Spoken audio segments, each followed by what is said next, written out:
Hello friend, मैं आज फिर हाजिर हूँ अपनी एक नई वीडियो के साथ। जैसा कि आप सबको पता है, हमारी प्रागैतिहासिक काल की सीरीज चल रही है।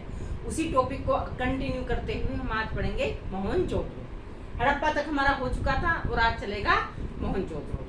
ठीक है बच्चों, तो सबसे पहले बात करते हैं हम मोहनजोदड़ो की। ये हड़प्पा के बाद दूसरा ऐसा स्थल था जिसकी खुदाई हुई। जैसा कि हड़प्पा की खुदाई हुई थी किसने? दयाराम साहनी ने। तो इसका उत्खनन कराया किसने? राखलदास बनर्जी ने। ये आपको लिखा हुआ अगर ना दिख रहा हो तो कोई नहीं, मेरी आवाज आ रही होगी उससे समझ लेना। राखलदास बनर्जी। सन कौन सा है? 1922। 1922। अच्छा बच्चों, अब बात करते हैं स्थान। ये कहाँ पर है? यह है पाकिस्तान के सिंध प्रांत के लड़काना नामक स्थान पर है और सिंधु नदी के दाहिने तट पर है। सिंधु नदी के दाहिने तट पर है। और हड़प्पा कहाँ पर है बच्चों? हड़प्पा है रावी नदी के बाएं तट पर। और मोहनजोदड़ो कहाँ है? सिंधु नदी के दाहिने तट पर। ये दाएं बाएं का भी क्वेश्चन पूछा जाता है। ठीक है बच्चों, अब बात आती है, ये हमारे स्थान की बात होगी। अब इसका नाम, इसके कई नाम हैं। सबसे पहले तो आता है स्तूप का टीला। स्तूप टीला, सिंध का बाग, प्रेतों का टीला, इसे प्रेतों का टीला भी कहते हैं, स्तूप टीला भी कहते हैं और सिंध का बाग भी कहते हैं। सिंध का बाग भी कहते हैं। अच्छा बच्चों, यहाँ से एक मोस्ट इंपोर्टेंट क्वेश्चन निकल कर आता है कि स्तूप टीला। अब आप समझो, स्तूप टीला कनिष्क के शासन काल में यहाँ पर एक स्तूप का निर्माण करवाया था। किसने? महाराजा कनिष्क ने अपने शासन काल पर यहाँ पर एक स्तूप का निर्माण कराया गया था और उसी से इसके नाम पड़ा है स्तूप टीला। इसकी जो खोज की थी बच्चों, ये व्हीलर ने की थी। व्हीलर ने, जैसा हमने हड़प्पा में पढ़ा थे, हड़प्पा जो एक शहर था उसको तीन भागों में बांटा गया था, पूर्व और पश्चिम। पश्चिम था पूर्व, पश्चिम और दक्षिण। दक्षिण में समाधि स्थल पाया गया था और पश्चिम में जो था दुर्ग टीला पाया गया था, यानी कि बड़ा नगर पाया गया था। और जो एक नगर था वो कहाँ पर पाया गया था? पूर्व टीला में। जैसे नाम पूर्व छोटा नगर, पश्चिम बड़ा, बड़ा से दुर्ग, दुर्ग टीला। और दक्षिण में R37 जिसको नाम दिया, एक समाधि पाई गई थी। तो ऐसे ही बच्चों इसका भी पूर्व पश्चिम भाग था, जो इसका पश्चिम भाग है उसे स्तूप टीला कहते हैं। मोहनजोदड़ो के पश्चिम भाग को स्तूप टीला नाम दिया गया है। और ये नाम किसने दिया है? ये व्हीलर ने दिया है। व्हीलर ने ही इसकी खोज की थी बच्चों। अच्छा, और ये स्तूप टीले का निर्माण किसके शासन काल में हुआ था बच्चों? कनिष्क के शासन काल में इसका निर्माण हुआ था। उम्मीद करती हूँ यहाँ तक तुम्हारा क्लियर हुआ होगा। अच्छा, अब बात आती है उस पर मिलते क्या क्या है। यहाँ से शुरू होता है हमारा कि बहुत बड़ा कंफ्यूजन रहता है कि मोहनजोदड़ो से क्या मिला, हड़प्पा से क्या मिला। कई बार उनकी खिचड़ी पक जाती है कि उससे ये मिला, उससे ये मिला। ठीक है, तो मैं इसे थोड़ा सा ट्रिकी वे में देखो बच्चों, हर चीज की ज्यादा ट्रिक तो बनती नहीं है, लेकिन जितनी भी मेरे से बनती है उतनी बनाकर आपके सामने लाएंगे। स्तूप टीला यानी कि ऊंचाई की जगह। ऊंचाई की जगह में मोहन नाम का एक लड़का है। मोहन नाम का एक लड़का है, वो क्या करने गया? वो नहाने गया। सबसे पहले स्नान करने गया। अब पहले स्नान लिखा, मैंने अनागार लिखा हुआ है आपको समझाने के लिए। स्नान करने गया। स्नान करने के बाद में क्या करा? उसने कुछ अन्न लिया। अन्न से आता है अन्नागार, स्नान से आता है स्नानागार, अन्न से आता है अन्नागार। और वो पुरोहित कौन होते हैं बच्चों? पुरोहित होते हैं जो ब्राह्मण टाइप होते हैं, जो पूजा पाठ का काम करते हैं। तो उन्हें क्या दिया जाता है? अन्न, है ना? उन्हें अन्न दिया जाता है। तो अन्न पुरोहित के आवास पर, पुरोहित आवास पर अन्न, और वो सभा भवन में दिया। मोहन नाम के लड़के ने स्तूप टीले पर स्नान किया, फिर अन्न लिया। अन्न लेकर पुरोहित के आवास पर सभा भवन में दिया।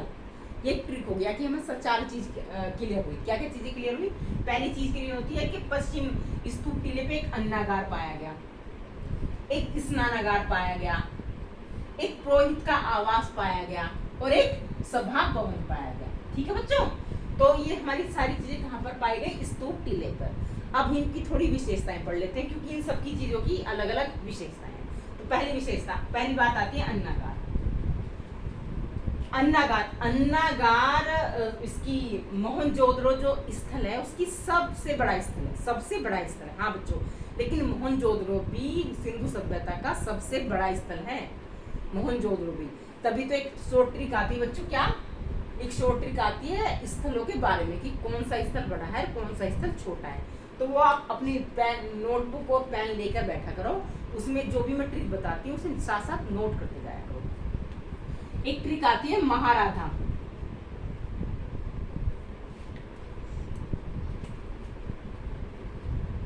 महाराधा,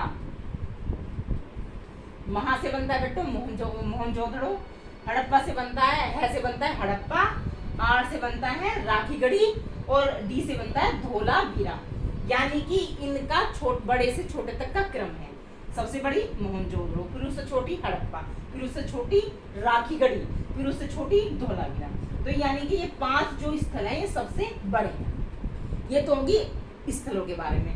अब बात आते हैं अन्नागार की। तो अन्नागार मोहनजोदड़ो जो एक शहर खुदाई में क्षेत्र मिला है उसकी सबसे बड़ी इमारत है। स्नानागार भी बहुत बड़ी इमारत है लेकिन अन्नागार से छोटी है।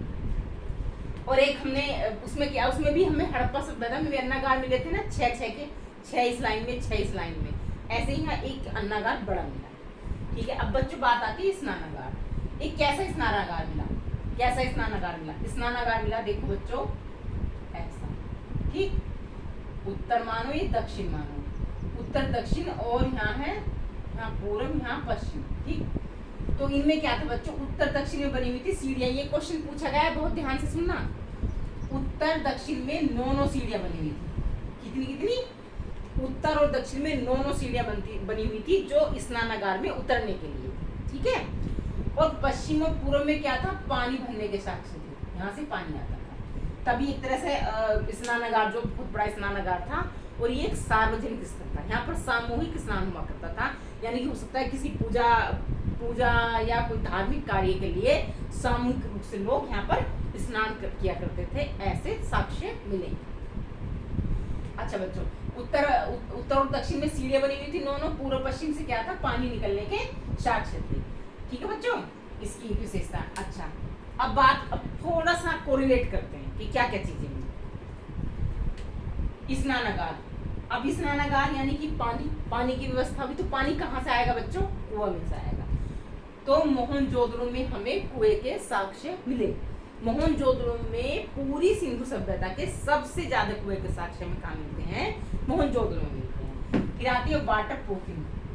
अब ये स्नानागार बनाया हुआ है तो कहीं ना कहीं पानी की लीकेज भी होगी, छोटा मोटा पानी भी लिखेगा। तो वाटर प्रूफिंग के जरिए पानी की जो बूंद टपक रही है उन्हें बंद करने के साक्ष्य भी कहाँ से मिले हैं, मोहनजोदड़ो से मिले। और हार्वेस्टिंग के कहाँ से मिले, जो वो पानी का संग्रह करने की है वो धोलावीरा से मिले। अच्छा बच्चों, अब फरस, इसका जो स्नानागार का फरस था वो पक्की ईंटों का बना हुआ था। ठीक, कैसी ईंटों का बना हुआ था बच्चों, पक्की ईंटों का बना हुआ था। तो उन पक्की ईंटों बनाने के लिए क्या हुआ, भट्टे जरूर होंगे भाई, कहीं तो ईंट पकाई गई होंगी ना, तभी तो पक्की ईंटें थी। तो भट्टे के साक्ष्य, ईंट के भट्टों के साक्ष्य कहाँ से मिलते हैं हमें, मोहनजोदड़ो से मिलते हैं। तो एक स्नानागार से हमें 4-5 चीजें क्लियर हुई। वाटर प्रूफिंग क्लियर हुआ, दूसरी पक्की ईंटों का प्रयोग होता था वो, तीसरा भट्टे का साक्ष्य मिला हमें कहाँ से, मोहनजोदड़ो से। ठीक है बच्चों, एक बात आती है, इसे जॉन मार्शल ने इसे आश्चर्य कहा है। क्या कहा है इसे, आश्चर्य, इसे आश्चर्य कहा है जॉन मार्शल ने।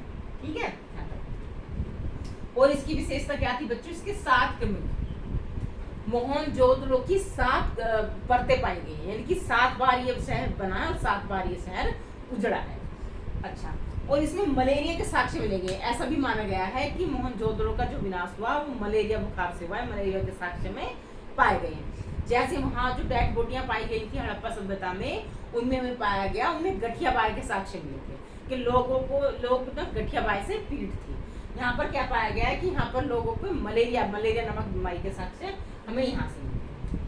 दूसरा, एक कांस्य की नर्तकी की मूर्ति मिली है, कांस्य की नर्तकी की। देखो नर्तकी की मूर्ति कई जगह से मिली है, हड़प्पा से भी मिली है, चमुदड़ो से भी मिली है और मोहनजोदड़ो से भी मिली है। लेकिन मोहनजोदड़ो से कैसी मिली है, कांस्य की बनी हुई मिली है। और वो किस, जैसे इसमें 4 प्रजातियां थी ना, ऑस्ट्रोलाइट, भूमध्य सागरीय, इसमें प्रोटो-ओटोलाइट की जो थी ना नृत्य की मूर्ति, उसकी बनी हुई थी। नृत्य की मूर्ति जो थी वो कांस्य की बनी हुई थी।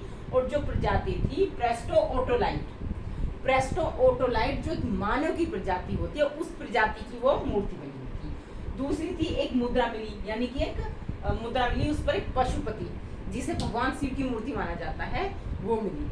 दूसरी एक नटराज, एक नटराज से भी भगवान शिव से ही जोड़ा जाता है कि नटराज की एक मूर्ति मिली, नृत्य करते हुए नटराज की एक मूर्ति पाई गई। ठीक है बच्चों।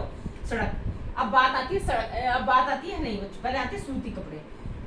एक चीज याद रखने की बात है, सिंधु सभ्यता के लोग दो ही प्रकार के वस्त्रों का प्रयोग करते थे, एक तो सूती वस्त्र, दूसरे ऊनी वस्त्र। रेशमी वस्त्रों का प्रयोग सिंधु सभ्यता में नहीं होता था।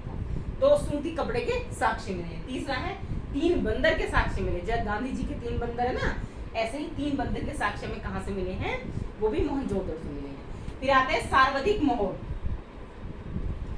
सर्वाधिक जो क्वांटिटी थी वो सर्वाधिक मोहरों की क्वांटिटी में कहां से मिली है, मोहनजोदड़ो से मिली है। अच्छा, और 21 मानव कंकाल मिले हैं, 21 मानव कंकाल मिले, लेकिन कब्रिस्तान नहीं मिला। कब्रिस्तान कहाँ पे मिलता है, हड़प्पा में मिलता है। ठीक है बच्चों। अब बात आती है पैमाना, मापने का पैमाना। पैमाना कई जगह से मिला है बच्चों, मोहनजोदड़ो से मिला है, लोथल से मिला है और कालीबंगा से मिला है, 3 जगह से मिला है। मोहनजोदड़ो से जो पैमाना मिला है वो सीप का बना हुआ है। लोथल से जो पैमाना मिला है वो लोथल से जो पैमाना मिला है वो हाथी दांत का बना हुआ है। और कालीबंगा से जो पैमाना मिला है वो मिट्टी का बना है। तो इसकी एक ट्रिक बना सकते हो तुम आज, मोल का पैमाना। मोल का मतलब समझते हो, कोई चीज मोल ले ली यानी कि खरीद लिया, तो मोल का पैमाना। मो से मोहनजोदड़ो, ले से लोथल, का से कालीबंगा, मोल का पैमाना, ये ट्रिक काम करेगी। दूसरा बच्चे, घोड़े की मिट्टी की बनी हुई मूर्ति मिली है, घोड़े की मिट्टी की बनी हुई मूर्ति मिली है। तीसरी मिली है तांबे के ढेर मिले हैं, तांबे के एक जगह ढेर मिले हैं। वैसे कैसी सभ्यता बच्चों, कांस्य युगीन सभ्यता थी, कांस्य युगीन सभ्यता थी। दूसरा ट्रिक तो ये वही ट्रिक है जो मैंने बताया, मोहन ने टीले पर स्नान किया, अन्न का दान किया, पुरोहित के आवास में सभा भवन को दिया, ये सारी चीजें। और हम लोग में क्या है बच्चों, अन्न के साक्ष्य मिले। हम लोग एक ट्रिक है, हम लोग लिखो, है से हड़प्पा, मैं से मोहनजोदड़ो, लो से लोथल, कैसे कालीबंगा, यानी कि इन 4 जगहों से क्या मिला है, अन्नागार के साक्ष्य मिले हैं। 2 का तो हम पढ़ चुके हैं, मोहनजोदड़ो का जो मोहनजोदड़ो की सबसे बड़ी इमारत थी, और एक पढ़ चुके हैं हड़प्पा का, हड़प्पा में 6-6 पंक्तियों में दोनों जगह वो बने हुए थे। ठीक है बच्चों, उम्मीद करती हूँ तुम सबको मेरी ये वीडियो पसंद आई होगी बच्चों। छोटी सी वीडियो है लेकिन बहुत ही यूजफुल है, आपके ध्यान से पढ़ना और इसमें नोट डाउन कर लेना, और 1-2 बार देखना वीडियो को, 1-2 बार देखोगे तो तुम्हें सारा क्लियर होगा। अब आगे हमारे 2 बचे हैं, कालीबंगा बचा है, चनुद्रो बचा है, उन सब की वीडियो भी बहुत जल्द लेकर आऊंगी। तो मेरे चैनल को प्लीज बच्चों लाइक करो, सब्सक्राइब करो।